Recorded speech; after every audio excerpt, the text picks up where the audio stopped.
I would like to introduce Eliana Nigro. She's the founder of ELNI Studio and head of computational design at Cobe Architects.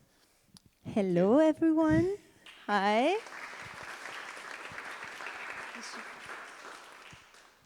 Hello. So, thank you.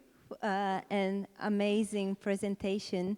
I'm very happy to be with you today, very excited. Such a beautiful space. So, as mentioned, I'm the head of computational design at Cobe. Cobe is a company of more than 150 people, and we work across different disciplines, so architecture, landscape, and urbanism. I'm also the founder of ELNI Studio, and I provide services related to 3D and algorithmic modeling, and also AI solutions, training, and mentoring. So I do something that has always been at the intersection between creativity and technology. And I work with something that might sound a bit unusual to a few people in the room, which is computational design. Let's say that I'm writing some code, I'm preparing some tools that can help people to achieve their dreams. For example, this is a building under construction. I worked on the Natural Historical Museum in Shenzhen, China. During my experience, I worked a bit all over the world and in different scales.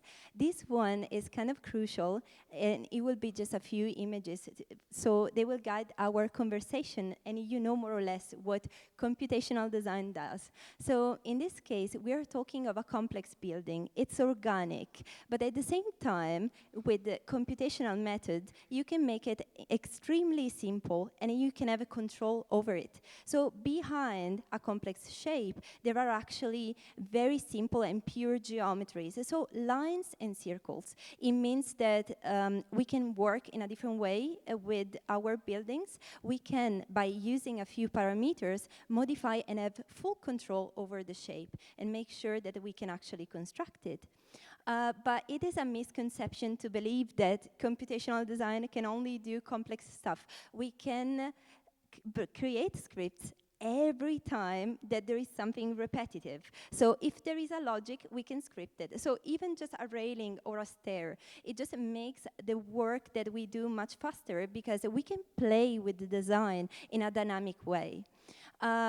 And more importantly, we can extract something intangible. We can extract data. For example, and I know this is not very sexy, but this is a tower, and we were working on it. And the way we work in architecture has to be full of meaning and driven by clear ideas. So we are looking at the sunlight simulation, and scripts can help us to understand what are the implications of our choices. So how the sun is impacting the building. And we can do even more than that. We can not only optimize our buildings and ask to the computers to help us with that, but we can also create then adaptive facade. So continue with the design in order to truly react to those data.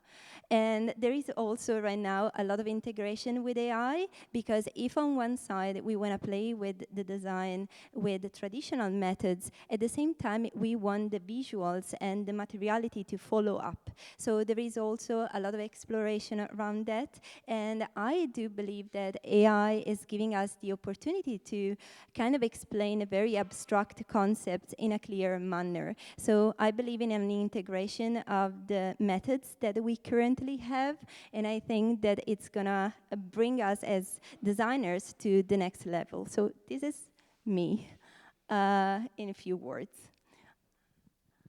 That's great. Thank you very much, Eliana. And to continue the conversation about design and transformation, we're also going to have another speaker to join us, and that is Will Garner, founder and AI designer at GWXYZ. So, Will. Yeah. Hey everyone. Thanks for the invite. This is it's been super enjoyable already. So I'm I guess like one of the first generation in terms of making a studio that's pure AI focused. So my background's I'm an architect by training. I actually started on site, 15 years ago as a apprentice engineer, and slowly throughout my kind of journey, I've been more and more interested in design until today, where I'm essentially designing, all day, every day, but with AI.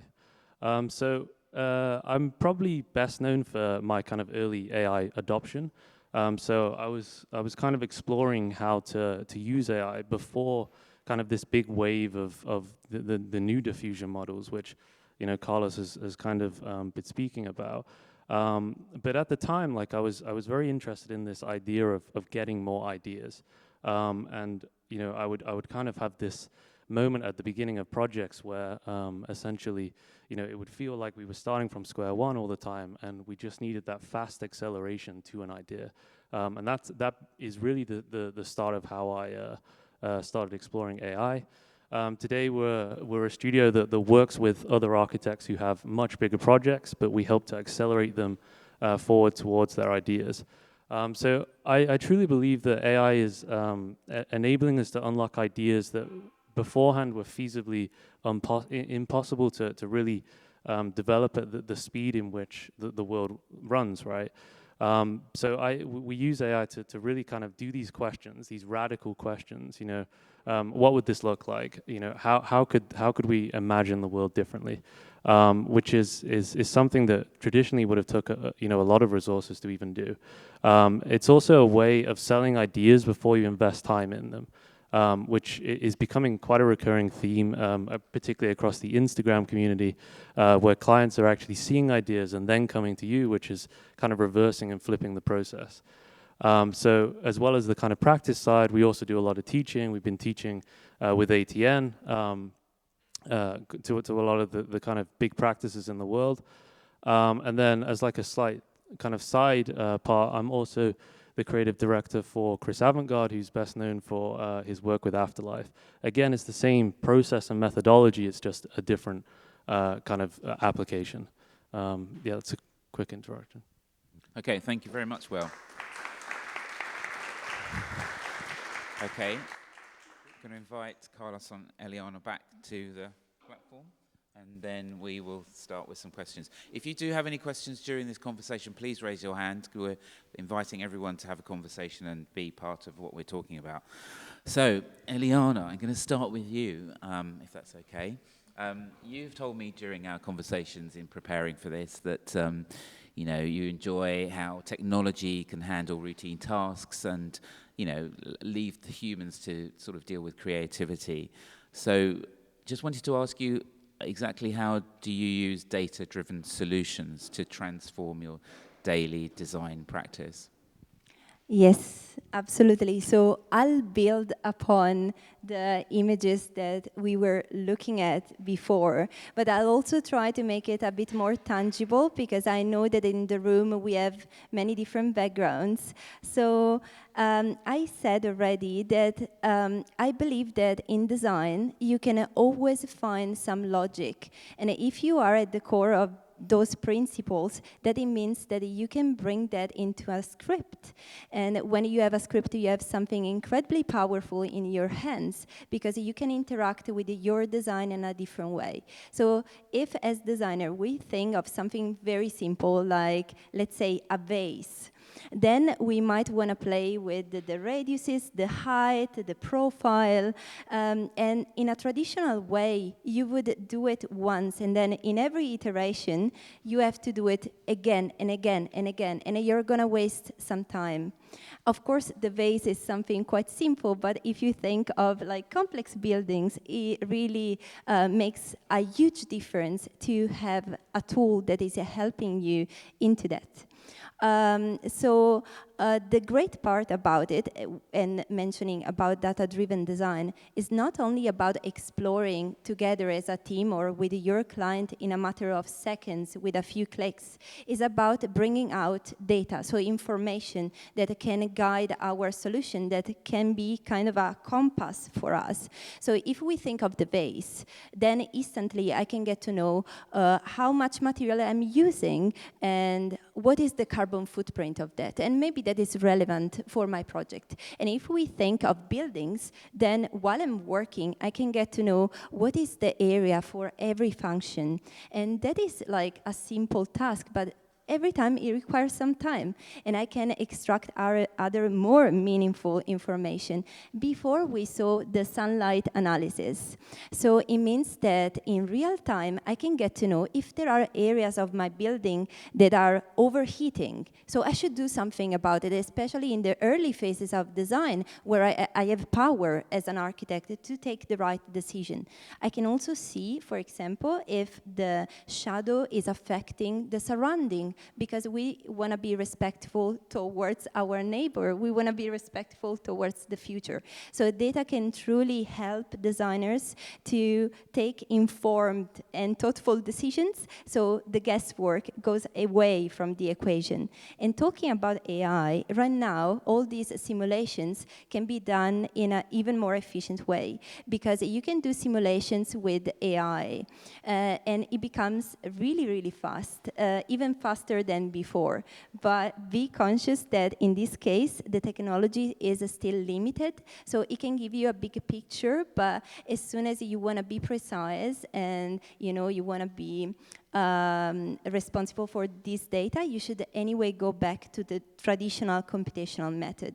I'll give one last example, and it's again about within our computational method, how to make things faster. You can also use AI into these methods to generate layouts. So if you're working with a residential building, you can now lay out the perfect unit mix, or you can have layouts for the apartments. That is saving a lot of time. At the same time, anyway, it is important our guidance, especially when machines are not ready yet to match the complexity of non-linear building or site-specific restrictions, but there is a lot of potential there for making our, the way we design even more informed and our decisions even better. Yes, and also what you're saying is that none of this will be possible without logic or without information or data. As much as I know you said it's not sexy, it is absolutely vital, because we've seen transformations, we've seen buildings morph and change and develop into other things. And I think that, yes, there is an absolute place for data. So thank you very much, Eliana, for making it much more exciting. Coming to you, Will, you're a creator of AI. I mean, what do you think skills and experience could benefit the transformation of broken architecture and community? Yeah, I think like we've seen today, I think AI is really kind of lowering the barriers to entry. So it's lowering the cost of conceiving designs, of conceiving ideas. So a lot of these kind of like more kind of broken communities have often been kind of neglected to a degree, because it's fundamentally design is a time-consuming, challenging process. So I really think that from the one hand, it's lowering that time down, so we can take on projects that traditionally wouldn't have made economic sense to do. The other thing that we've been finding, particularly in a lot of the work I've been doing in the Middle East, is we're able to really kind of take a culture's heritage and really fuse that together with something for the future, which I think traditionally was quite difficult to do. It would take a lot of time to abstract a concept and then refine that, and then by the end of it, you've kind of you've probably gone over budget, but you've also spent a lot of time on that. So I think just the speed at which we can create, and I think this is quite apparent in Carlos's work with the concrete structures as well. Like, you can visualize these things that are from recycled material in this case. Really helps us to even conceive the idea, which allows us to invest in it a little bit more, afterwards. Yes, and also you've mentioned, or you touched on traditional character, and Eliana did, and also Carlos, you were talking about, going back to drawing. So it's interesting that with all this technology, we still have, a role to play as human beings, and we can bring something new to it. In fact, coming to you, Carlos, I know that the behavior of people is something that interests you when it comes to AI. So, how has your work been influenced in this direction?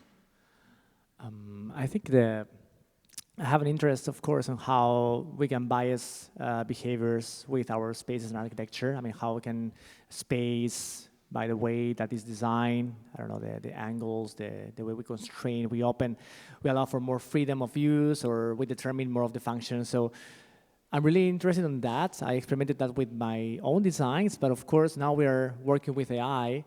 I am also looking at ways in which we can envision certain behaviors of people when we design with AI, right? So it's like putting kind of the focus on people instead of like other layers that can keep us a bit too busy at some point, and maybe using AI models to predict certain like behaviors of people, or even to visualize them. I mean, today, in some of the images that I showed, I focused as well on nature and humans interacting, humans doing something on that space. And for me, we have now the opportunity to actually look at that, in a more prominent way. I remember the times in which architectural photography was just buildings, no people, no nothing, needs to be like perfect, so we cannot even break the. And in the end, we're missing the focus, right? I mean, we are actually doing spaces for people. And I think AI can help us even bring it even more in the way that we envision our designs, how we can empower people again and give it more value as well in the way that we, even when we talk with a client from the beginning, we can actually show that potential behaviors of people. Yeah, and I think also during your presentation, you certainly gave examples of that. Children running around and being in different spaces, and beaches being multicolored and things like that. That was quite fascinating to see, because normally, as you say, you see images that are of Instagram-ready, beautiful, pristine kind of interiors or architecture. So I think again, it's bringing that human element to it. And with that in mind, coming to you, Eliana, I want to sort of think about skill sets in terms of what we should be taking on board, what we should know. And do you think that there are some that are absolutely essential regardless of your speciality? Well, that's a very tricky question, and it's also one of my favorites. Okay, that's good. On the right track. So maybe I'll take slightly more time on that because it's really relevant to understand. I mean, we have to start by acknowledging that, as you said, Carlos, really well, AI is nothing like we experienced before, because it's a superior intelligence, and we don't know how much more advanced it's going to become in the future. So, I mean, honestly, as designers, our tool chest is almost like a black box. So even if you shake it, you cannot truly understand what kind of softwares are going to be there in the future.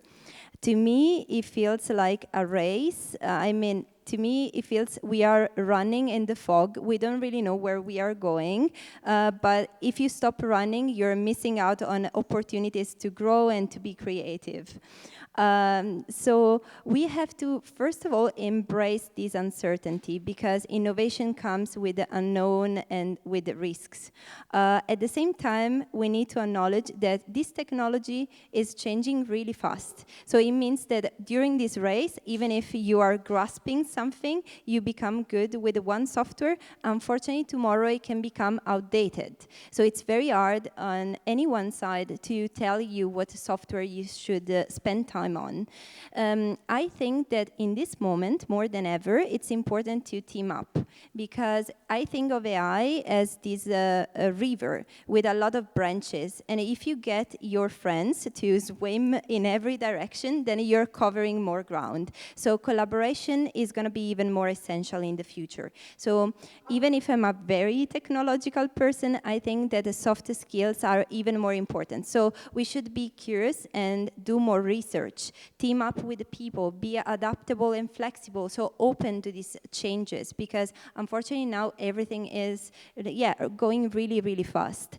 Another good thing is that clients, they still don't ask for AI solutions. So we still have some time, but I was showing you some simulations. You know, at the beginning, only architects that would be proactive would do those simulations to check if they were respectful towards the environment.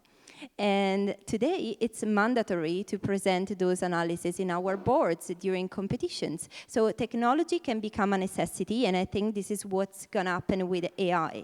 But there is another point that is even more crucial, and is again in the soft skills, and is something that you can already do, and it's focusing about your values. Because right now, the internet is polluted with a lot of AI-generated images, but the ones that are having success are the ones that have a strong narrative. So you should focus on what kind of morality, what kind of values you believe in, and put your voice at the forefront, because the images are not just generated, you know, from scratch. They come from your words. And we are dealing with this intelligence that also, unfortunately, has some biases. I mean, the database is not perfect. So you have to have a vision in order to direct this machine in the right way. So you should be context-driven. I mean, who is interested in having some sort of international style? It's like, that is not like truly related to the reality we are working in. That's not the way we should work. So it's even more important than ever to focus on our human touch, because that's something that AI cannot provide to us, our intuition. And I'll wrap up with one example. I mean, I work a lot with the data.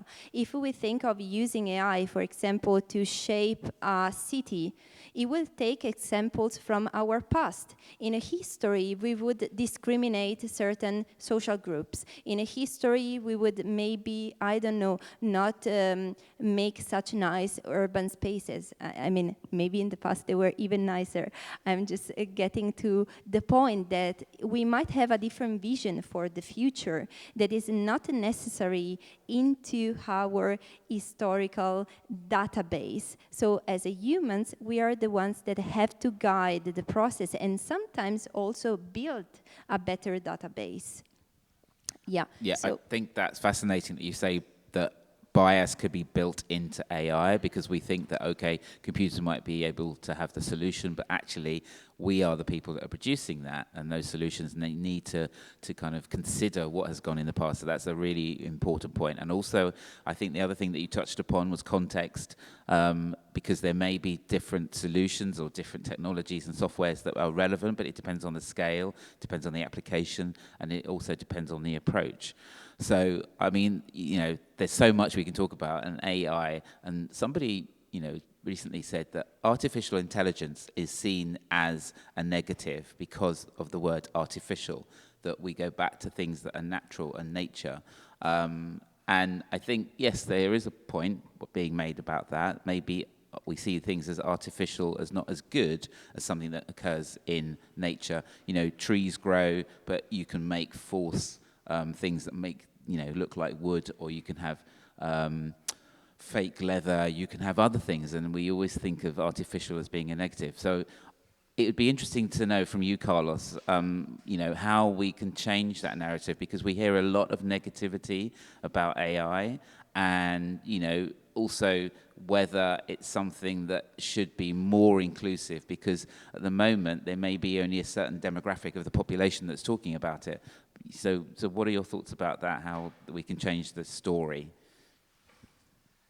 Yeah, I think that's a very relevant question. And I experienced myself that, I mean, working with AI, you're accessing so much power, but also you need to be aware of what are you working with. And the models that we use, they all have biases. So we cannot just let the model do what the model wants to do somehow. It's like, we need to have a very strong, like as Eliana said, I mean, very clear direction, and build our own narrative, and to be able to control what we are doing with AI, and to maybe to counterbalance the power that we're using, we need to be more human, more in charge. I mean, we need to really match the power, right? I mean, if when we're using AutoCAD, I mean, come on, you know, you can draw a line, it's gonna do your line, it's fine. But now we are with powerful models, we are actually integrating many of them. And if we relax and we outsource anything to them, we are gonna fail. Designs are not gonna work if we let 100% AI go ahead with their plan, right? It's like, we need to own it, and we need to develop that way to, you know, to create that workflow that allows us to make the right decisions. So, I mean, I mean, to avoid kind of biases, of course, is our criterion, the one we need to prevail. We need to analyze and be even more critical. That's why, to my students, I think now the focus is even more to develop critical thinking, more than any other skill, to be able to discern what is good, what is not. It's so easy to produce something that looks good. I mean, you open Midjourney, you just put a few words, you get something, and maybe some people will say, oh, actually, it's nice. But I would say 99.999 is totally something I would discard. Because we already got the standard in which something that looks real is a base level, right? So we need to look at what we are doing with the technology. It's not about making something that looks good or it's fancy. I mean, that phase, I think, is over. we were fascinated by the potential of the tool, fine. Now, what we can do meaningful with the tool, right? And it's a tool that is powerful, and that's why we need to, you know, team up as humans and then find ways to really develop that space that allows that creative power to be used in the right way. And I don't know if everyone's gonna do it in the right way, because also could be seen as a shortcut, and as also can be, people could even replace some skills and just, you know, do AI, whatever comes from the model, and that's a potential, you know, danger. I mean, you can see, you know, bad architecture is always bad architecture, but could be even faster. So could be the faster and easier way to keep doing and perpetuating those models. But we need to, you know, go to our side and from the design side to set the standard, to set the ethics, to really be in charge in the coming years of this new era. Yes, and also to, as you say, think about the ethics of it, because, you know, who decides what is good and who decides what works and who decides, you know, whether we're going in the right direction or not. You know, Will, coming to you, there is a lot of talk about AI has been, you know, going on for a number of years, and lots of misinformation, really. So I wanted to kind of ask you, you know, how can we be more positive, and how can we approach AI in a way that is going to benefit us and really do something that is beneficial? Yeah, I mean, I think really, it's like any technology, right? It can be used in very negative ways, very positive ways. But what I would say is that, you know, we're now seeing, you know, more images than we've ever seen before on the internet. And for a while, I was like, you know, this technology is very dangerous. You know, it can be used to show things that are not true and not real. But over time, it seems that, like, actually humans are just adjusting as we do, and we're learning, you know, to not 100% believe everything we see. So I think that message needs to come across to a lot of people. If not, you know, there can be quite serious consequences on some stuff.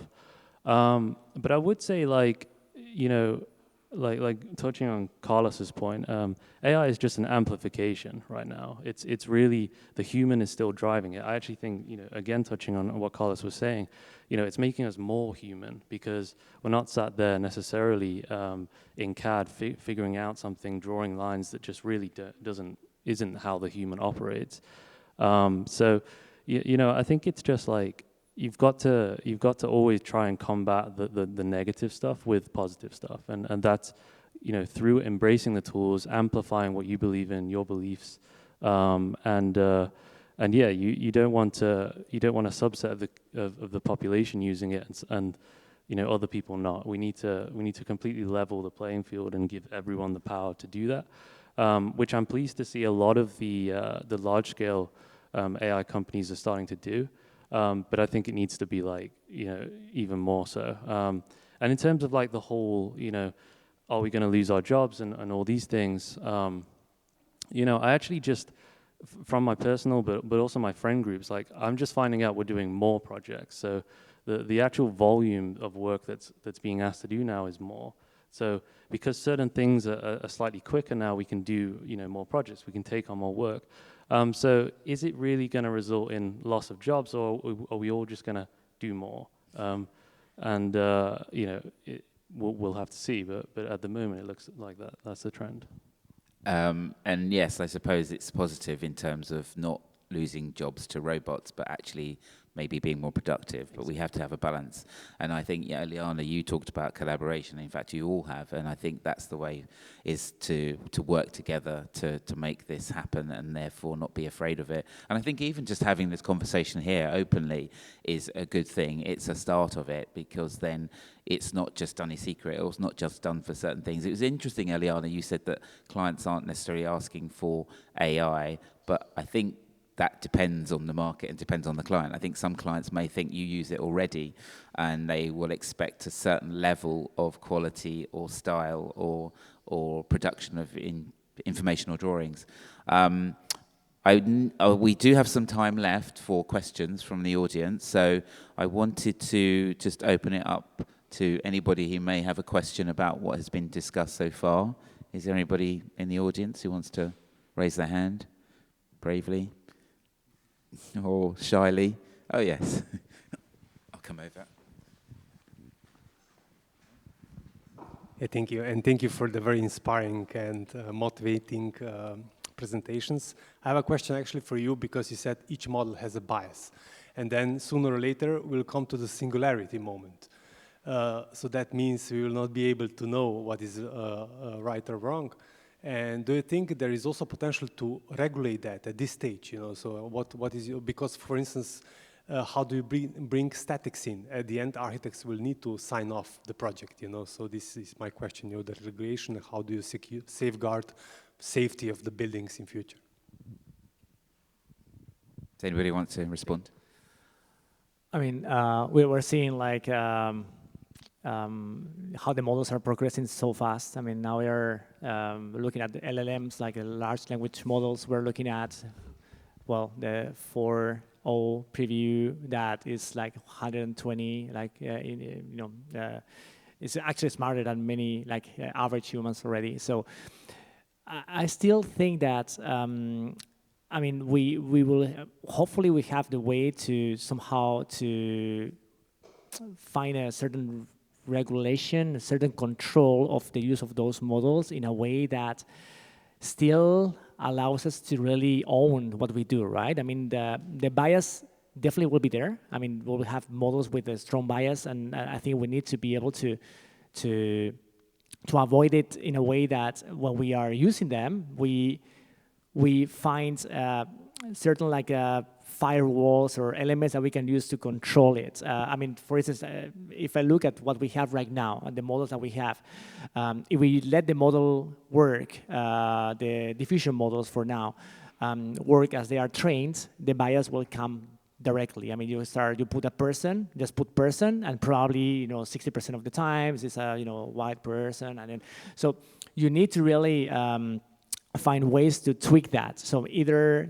I showed here some methods, which is using some other models that are combined with that model that somehow help, manage that, that bias, and also our own inputs to have even more relevance to that, so we can avoid, bias to happen. But I think it's difficult for me to predict how it's going to be that space at the current pace in which we are. Models are becoming more and more autonomous. Agents are coming. They're going to start, act in a more autonomous way. So at some point, we're going to be hopefully not outnumbered, but we need to put up even more of a reaction to that. So difficult to tell what will be our way, but I think we are doing it now with the current models. I think we'll do it as well with the models, the more advanced ones. That's my intuition. I think it's hard because truly the government is always falling behind technology. And at the moment, there are many ways that the AI discriminates people.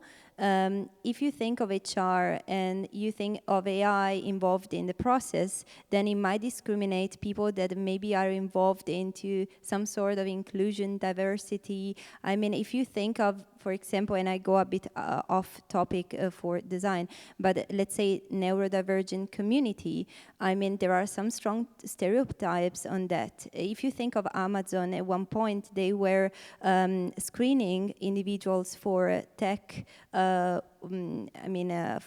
jobs, and the database was all with like men. So ideally, the perfect candidate was never a woman.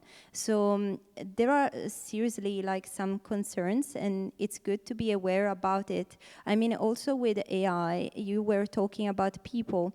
If you think of wanting to place like queer community in an image, then most likely you're gonna have troubles with that, because if you say two women kissing, immediately there will pop up a man out there. So it is important that you also as a person, you have certain values and you wanna also convey that with your images.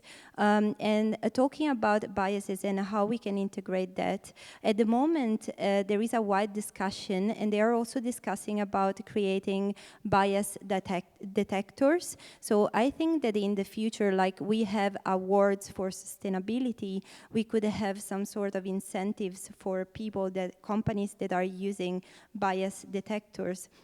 Anyway, I think that for a while, despite these ethic concerns, when we talk about simulation and so on and so forth, we'll still have a backup with our traditional methods to kind of check on those data. When I use, for example, AI for simulations, I know it's going really fast, and sometimes the efficiency, it's not precise. So we still need to, as humans, to check that everything that we are bringing out is kind of aligned with reality. Thank you. Are there any other questions? That was really a good response. Hey folks, this is Ashish here. Really amazing listening to you three today morning. I run a design studio back in India called Net Brahma, and I'm fully digital, so we do digital products, digital experiences.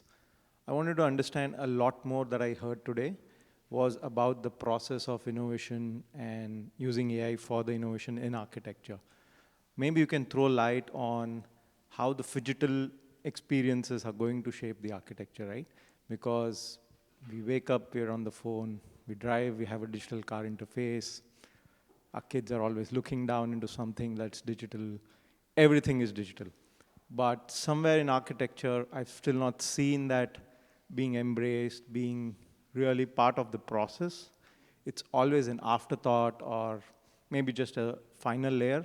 So just wanted to pick your thoughts on how do you see that evolving? Slightly off topic, but I just thought. I mean, now that ChatGPT can talk, I love talking to ChatGPT. I mean, I think that most likely we'll have some sort of AI friend. And in the future, we are going to enter more loneliness somehow.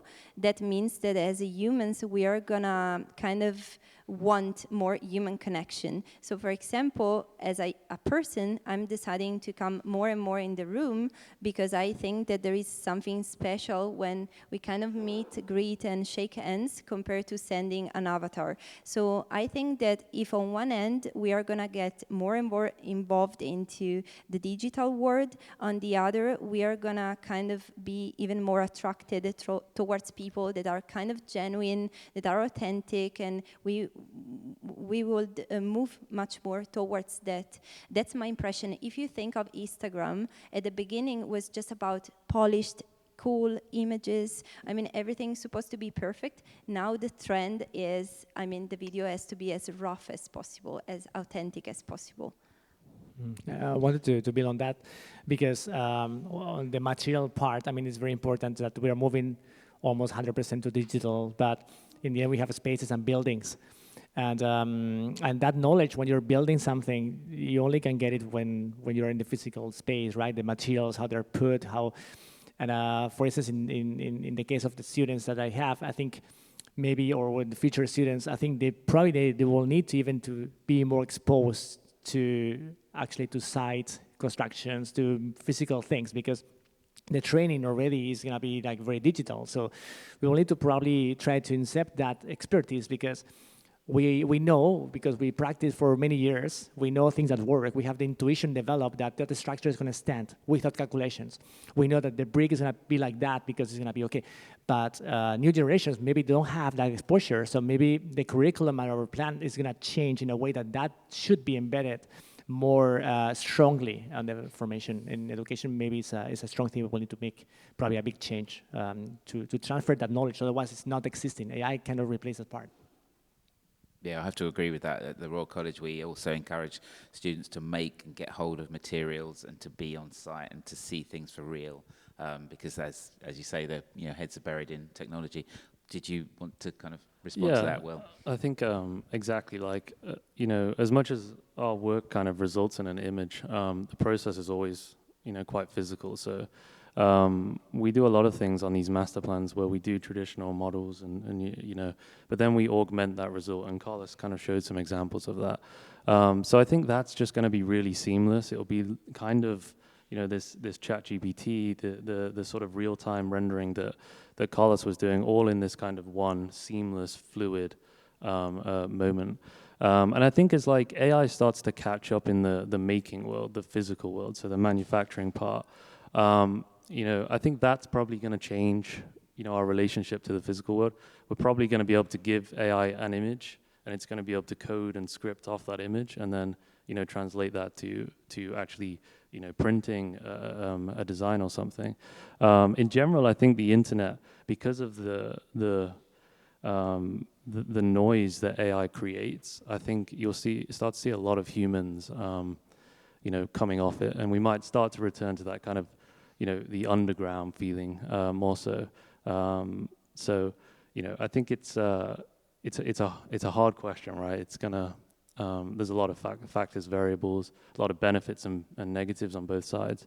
But in general, I'm like incredibly optimistic that the physical kind of like connection and the translation between what's like metaphysical and real will just get more seamless. Yes, so I think I agree with that. But we have time for one quick question, I think was over here, and then we'll have to have a break. Thank you.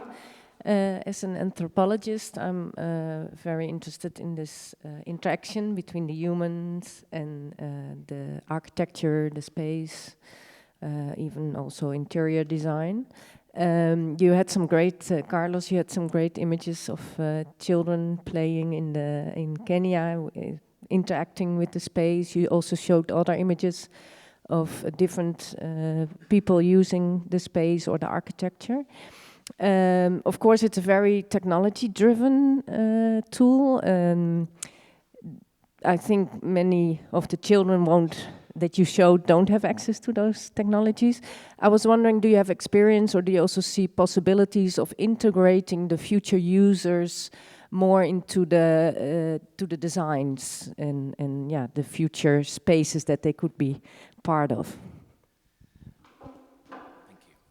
Yeah, I see different ways in which those inputs could be integrated. I mean, the future users, you can get data. I mean, in the end, it's about data. It's about how you use the data in a way that can inform the design you're making, right? So access to that kind of data is the key. I mean, you're able to create a model in a way that you can, extract some information that you can use when you're designing regarding the user, for instance.